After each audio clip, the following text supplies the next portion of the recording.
Taz, Unique Techniques. We're here with a Nissan V6. We have some alarms that came across the data that we just uploaded on the software. So what we're finding is we've got some open circuits on the venting, and also we have a reduction of RPM, which is we have a poor leak with residue that's actually dumping inside of the right here where the serpentine belt is. You can't really see it, but the serpentine belt is located right down there below us. Then you have your total air vent for your MAF, which is for your equalization of pressure for your emission control. Sourcing of EGR. But looking at the fluids, I'm just going to document the fluid levels and in the fluid conditions.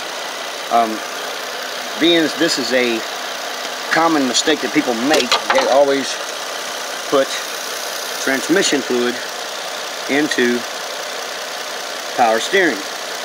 It is not a good practice to do so.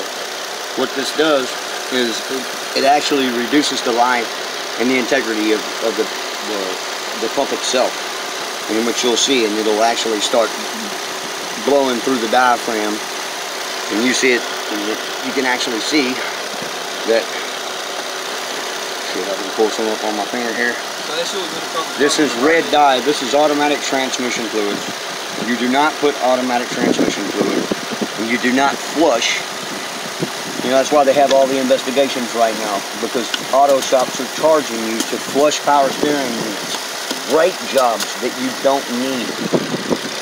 Perfect example that I'm about to continue to say. So that shit was below the maximum, but if this vehicle was serviced by anyone, these would be at proper levels. And they're not.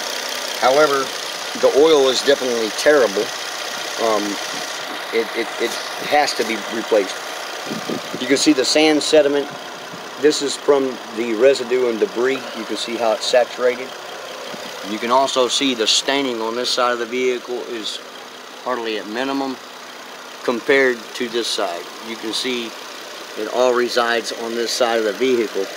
And it's a good rule of thumb to, you know, just pay a little attention to your vehicle and on an inspection, and you can kind of, you know, see if it's not clean, then you know that there's something going on.